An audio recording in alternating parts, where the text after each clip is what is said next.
ওই যে কালকে যে আপনার এটা ডিসিশন হয়েছে বাংলাদেশে, ওইটা নিয়ে আপনার প্রতিক্রিয়াটা। আমি তো প্রতিক্রিয়া বলেই দিয়েছি। এটা আমি শুনেছি একটা ওয়াল নামে একটা ইন্ডিয়ান একটা অনলাইনে আমি শুনেছি, সেটা ওইটা শুনেছি। আমি বাংলাদেশের সাংবাদিক, এর জন্য আমার অধিকার আপনার সাথে কথা বলাটা। আপনি একজন বীর মুক্তিযোদ্ধা, বাংলাদেশের যে পরিস্থিতিটা তৈরি হয়েছে, বাংলাদেশের একজন বীর মুক্তিযোদ্ধাকে বা বাংলাদেশের মুক্তিযুদ্ধের পক্ষের যাদেরকে আপনার যুদ্ধবিরোধী বিচার করছিলেন আপনারা, সেই বিচারের আদালতে মুক্তিযোদ্ধাদের ফাঁসি দেওয়ার উদ্যোগ নেওয়া হয়েছে, সেটা এর জন্যই আপনার প্রতিক্রিয়াটা খুব দরকার। সেটা আপনি কি বলবেন এটা নিয়ে?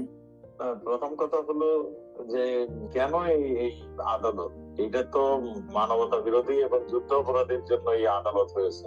এখানে কোনো যুদ্ধ হয়নি, মানবতা বিরোধী কোনো কাজ হয়নি। এখানে একটা সরকারকে মানে ষড়যন্ত্রের মাধ্যমে ফেলে দেওয়া হয়েছে এবং সেই ঘটনাই ঘটেছে। এই দেশে, পৃথিবীর অনেক দেশেই এই ধরনের ঘটনা ঘটে, কিন্তু সেই জন্য এই ধরনের আদালত, এই ধরনের মানে ই করা হয় না। এই ধরনের আদালতে তাদের বিচার পায়। আমরা যেটা চাচ্ছি, একটা নিরপেক্ষ জুডিশিয়ারি, মানে যদি তারা ভর্তি হয়, নিরপেক্ষ একটা জুডিশিয়ারির মাধ্যমে এই বিচারগুলো, যদি যদি কোনো কিছু বিচার করতে হয়। আর বিচার করবে কারা? পুলিশ তো তার পুলিশ, যে পুলিশ মানে ফায়ার ওপেন করেছে, পুলিশের শিক্ষাই সেটা রয়েছে। পুলিশ কিভাবে প্রথম ট্যাকল দিবে, তারপরে সেকেন্ড স্টেজ কি, থার্ড স্টেজ কি, লাস্ট স্টেজে তারা সেলফ ডিফেন্স কিংবা রাষ্ট্রীয় সম্পদ রক্ষার জন্য তারা, আপনারা দেখেছেন তারা ওই যে Bangladesh TV station, metro rail station, routes and highways এর অফিস সব ভাঙচুর করছে, আগুন ধরিয়ে দিয়েছে। তখন পুলিশ বাধ্য হয়ে, অনন্য উপায় হয়ে এই গুলি করেছে। এবং তাদের একজন ইন্টারভিউ দিয়ে বলেছে টেলিভিশনে, এগুলা না করলে, যদি মেট্রো রেলে আগুন না দিত, পুলিশ হামলা না করতো, তাহলে আন্দোলনটা হতো না। মানে মিথ্যার উপরে মিথ্যা সাজাচ্ছে। একটা মিথ্যা কথা বললে আরো 10টা মিথ্যা কথা দিয়ে কভার করতে হয়, ঠিক সেই রকম। কারণ যেখানে মাননীয় প্রধানমন্ত্রী কোটা আন্দোলন মেনে নিয়েছে, তখন তাদের সবাই, ছাত্ররা কিংবা অন্য যারা ছিল, তারা ফিরে যাওয়া উচিত ছিল। কিন্তু তারা ফিরে না যেয়ে তারা প্রথম 7 দফা, তারপরে 1 দফায় পরিণত করলো। 1 দফাটা কি? সরকার হটানোর আন্দোলন। সেই 1 দফা আন্দোলন করতে যেই এই সমস্ত ঘটনাগুলি ঘটেছে। এইগুলি কিন্তু সরকার আন্দোলন, সরকার হটানোর যখন নাকি এরা প্রোগ্রাম দিল, তখন থেকেই এই ঘটনাগুলি ঘটেছে। এরা পুলিশ, এরা না দেখছেন নরসিংদীর আদালতে যে আমাদের জঙ্গিরা আটক ছিল, সেইগুলিকে বের করে নিয়েছে, অস্ত্রপাতি নিয়ে গেছে। আমাদের রংপুরে দেখেছেন, রংপুরে যেখানে সাইদ হত্যা হয়েছে, তার ওইখানে একটা থানা ভাঙচুর করে, অগ্নিসংযোগ করে সমস্ত নিয়ে গিয়েছে। আর এই যে মানে পাবনায় একটা থানা পুড়িয়ে 13 জনকে হত্যা করেছে, যাত্রাবাড়িতে পুড়িয়ে ওখানে 3 জন পুলিশ হত্যা হয়েছে। সব পুলিশ হত্যা, বিদেশি একটা সংবাদপত্র বলছে 3000-এর অধিক। আর আমাদের হিসাব মতো এইটা মানে ওই ওই কাছাকাছি একটা হিসাব, মানে যারা এই পুলিশ হত্যা হয়েছে। আর সবচেয়ে মজার ব্যাপার হলো, এই সরকার হত্যা মামলায় দেশি বিদেশি ষড়যন্ত্র এখানে এক হয়েছিল। আপনারা জানেন, এই মানে আমাদের পুলিশ যে সমস্ত বুলেট ইউজ করেনি, যেটা পুলিশের নেশা নাই, সেই সমস্ত বুলেট কিন্তু এই এদের গায়ে দেখা দিয়েছে। তার মানে কি হলো? পুলিশের বুলেট ছাড়া, আর্মির বুলেট ছাড়া, বিজিবির বুলেট ছাড়া যেই বুলেট ইউজ হচ্ছে, এগুলি আসছে থেকে সাধারণত অস্ত্রই থেকে যায়। আমরা দেখেছি এরা মানে সশস্ত্র যে মানে যুদ্ধ ক্ষেত্রে এরা মানে যে সমস্ত আর্মস, মানে আমাদের আমাদের এরা কেউ ইউজ করে না, এরা ইউজ করেছে। শুধু এই আমরা লক্ষ্য করছি 2, 3, 4, যেখানে সবকিছু আমরা মেনে নিয়েছি, তারপরে এই যুদ্ধ কেন, সেইটাই আমাদের কাছে জিজ্ঞাসা। এই যুদ্ধে ঠিক আছে, এই যুদ্ধ যদি হয় সরকার পতনের যুদ্ধ, তারা বসে থেকে আমাদের মাননীয় প্রধানমন্ত্রী চলে গিয়েছে 5 তারিখে, তারপরে হত্যাগুলি কেন করবো? তারপরে থানাগুলি কেন লুট? এরপরে ওরা বলেছে যে 5 তারিখে যদি এই ঘটনাটা না ঘটতো তারা কিন্তু অস্ত্র হাতে নিত, এমন একটা ঘোষণা ছিল কিন্তু। হ্যাঁ, সেইটা তারা স্নাইপার ইউজ করছে। স্নাইপার তো আমাদের আর্মি ছাড়া কেউ কাছে স্নাইপার নাই। আর আমাদের পুলিশের ওই যে ইসের কাছে কাউন্টার টেরিজমের কাছে 2-4টা স্নাইপার আছে। এইগুলি ওদের কাছেই রক্ষিত ছিল। স্নাইপার ইউজ করছে তারা অনেক ধরনের আর্মস যেগুলি বিদেশ থেকে তারা সংগ্রহ করেছে সেইগুলি ইউজ করেছে। এবং এইগুলির পিছনে মানে ডক্টর ইউনূস তো সুন্দর ভাবে বলেছে এটা একদিনের না, একটা মেটিকুলাস প্ল্যান ছিল। শুধু একদিনের না, কয়েক বছরের একটা প্ল্যান ছিল। এই প্ল্যান তারা সুন্দর ভাবে ম্যাটেরিয়ালাইজ করছে, বাস্তবায়ন করেছে। এটা তো ওনার নিজের কথা। এবং ওখানে উনি পরিচয় করে দিয়েছে যে আমাদের নিষিদ্ধ জঙ্গি সংস্থা ছিল যে হিজবুত তাহরির, সেই তাহরির প্রধান তাহরির এক নেতা ছিল এই মাস্টার মাইন্ড, সেটাও তিনি বলে দিয়েছেন। আর একটা জিনিস দেখেছেন যে 5 তারিখে যখন নাকি মানে ফল হচ্ছে, তখন গিয়াসউদ্দিন মামুনের নেতৃত্বে যত টেরোরিস্ট ছিল, যত জঙ্গি ছিল, সব বের করে নিয়ে আসছে।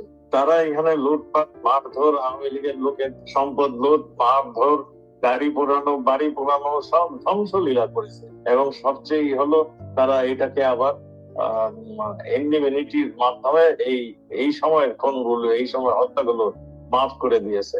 আমরা আমরা আমরা কথা বলতে, আমরা জানতে চাই যে বৈষম্য বিরোধী ছাত্রদের প্রতি আমি এইটুকু জানতে চাই, এইটুকু জিজ্ঞাসা করতে চাই, তারা বৈষম্য নিরসন করার জন্য যে আন্দোলন করেছিল, এখন তো তারা আরো মনে হয় 10 গুণ বৈষম্য তৈরি করেছে।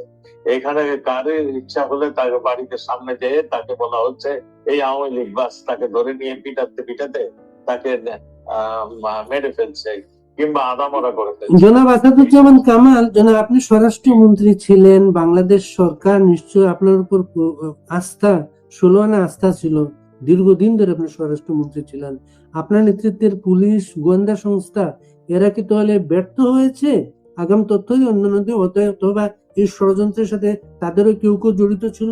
অবশ্যই ছিল। আপনার আমাদের পুলিশ লাস্ট মন্থ পর্যন্ত মানে 5 তারিখ রাত্র পর্যন্ত তারা ফাইট করছে। কিন্তু তারপরে আমরা দেখেছি অন্যান্য বাহিনী সব ক্লোজ হয়ে গিয়েছে। অন্যান্য এগুলি আমি আর কথা বলতে বাড়াতে চাই না, ওইটা দরকার নেই। আপনার একটা ব্যাপার আছে, আপনাদের কিছু রাজনৈতিক কর্মসূচি ছিল। আমাদের গোয়েন্দা বাহিনী, আমাদের দুইটা গোয়েন্দা বাহিনী সরাসরি প্রধানমন্ত্রীকে রিপোর্ট করে। আর পুলিশের গোয়েন্দা বাহিনী শেষের দিকে তিনিও প্রধানমন্ত্রীকে রিপোর্ট করতেন এবং আমাকে একটা সারমর্ম পাঠাতেন। মানে সপ্তাহে কিংবা 3 দিন পরে একটা সারমর্ম পাঠাতেন আমার বাসায়। গোয়েন্দা আমার প্রতিদিন আমরা রাত 8টার সময় কাজগুলো যেদিন থেকে শুরু হলো, তারপরের দিন থেকে এখানে ডিজিএফআই, এনএসআই এর চিফ, ডিজিএফ এর চিফ, এসবির চিফ, পুলিশের চিফ, ঢাকার কমিশনার এবং আর্মির সেনাবাহিনীর একজন অথরাইজ পার্সন, একজন ব্রিগেডিয়ার জেনারেল এখানে। আমরা সারাদিনে কি হয়েছে, কোথায় কি উইকনেস, সেগুলি আমরা পর্যালোচনা করে আমরা কে কোথায় কাজ করবে, সেনাবাহিনী কোথায় কাজ করবে, কিসে কোথায় কাজ করবে, ওটা কি বলে বিজিবি কোথায় কাজ করবে, পুলিশ কোথায় কাজ করবে, এইগুলি নির্ধারিত হতো।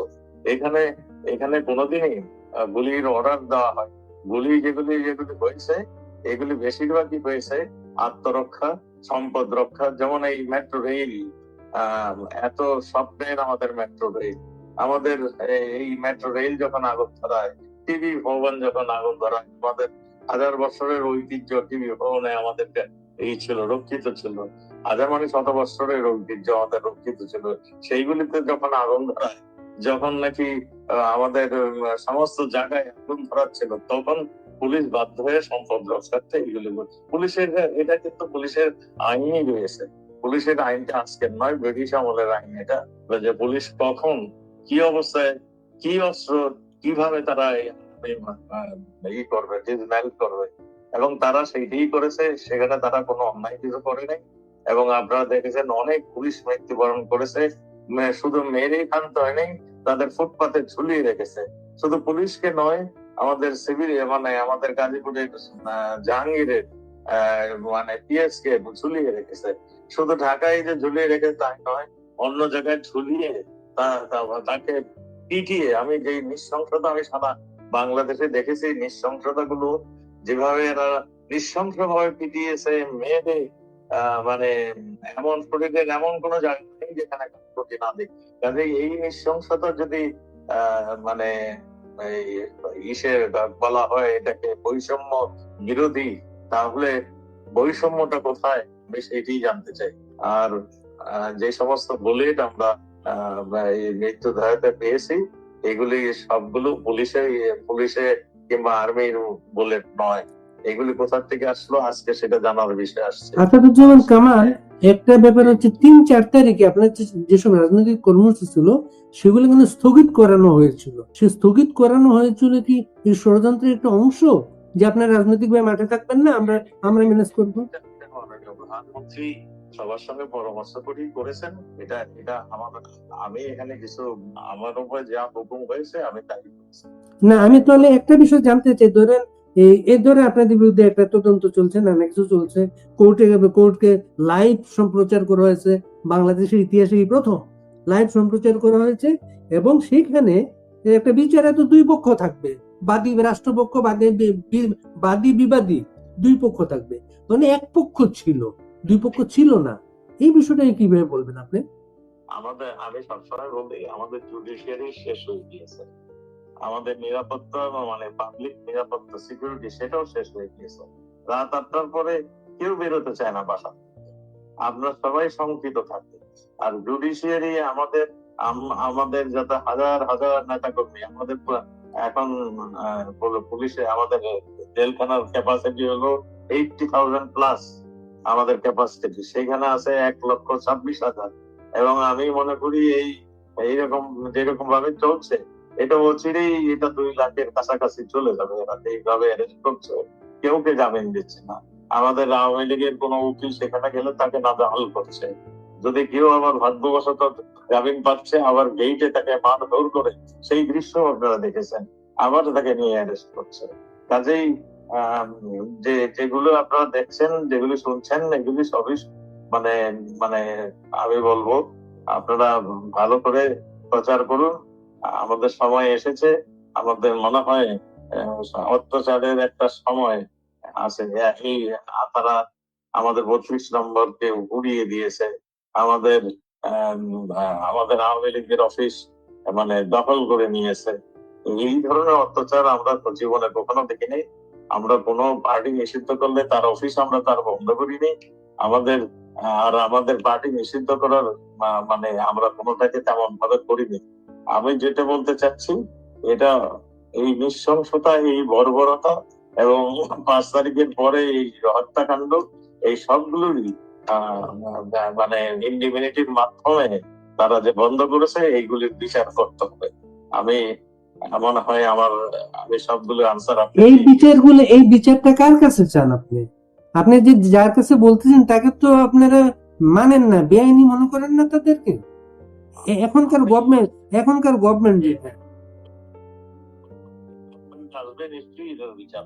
কিন্তু এখন কি আদালতে আপনারা ফেস করবেন, না এগুলা আদালতে যাবেনই না? এই সমস্ত কেস দেখছে না। আসাদুজ্জামান কামাল, আপনি মুক্তিযোদ্ধা ছিলেন, বীর মুক্তিযোদ্ধা। আপনাদের যুদ্ধে বাংলাদেশের স্বাধীন হয়েছে।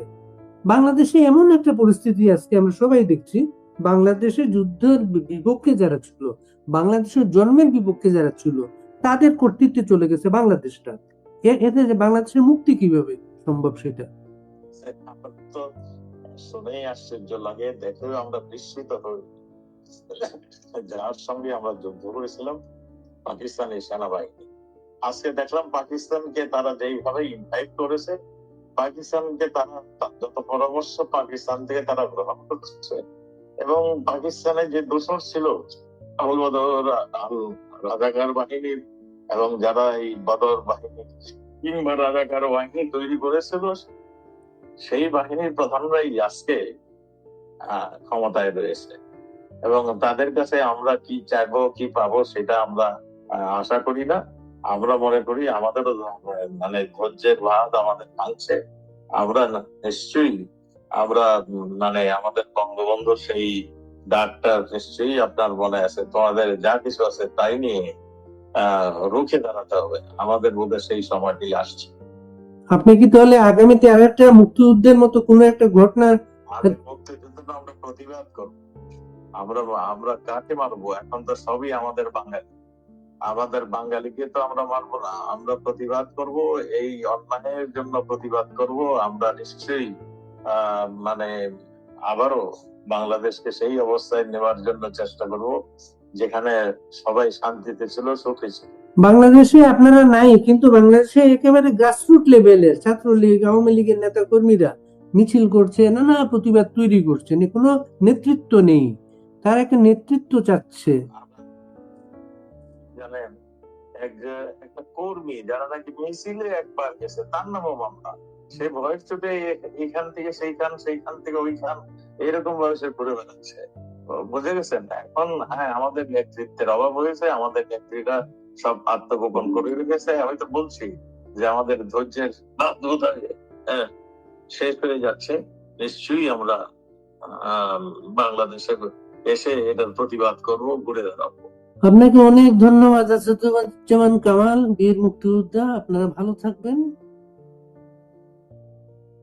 তো ভিডিওটি যদি ভালো লাগে তাহলে অবশ্যই লাইক, কমেন্ট এবং শেয়ার করবেন। তো আজকে এই পর্যন্তই, কথা হবে পরবর্তী কোনো ভিডিওতে। সে পর্যন্ত সবাই ভালো থাকুন, সুস্থ থাকুন। আল্লাহ হাফেজ।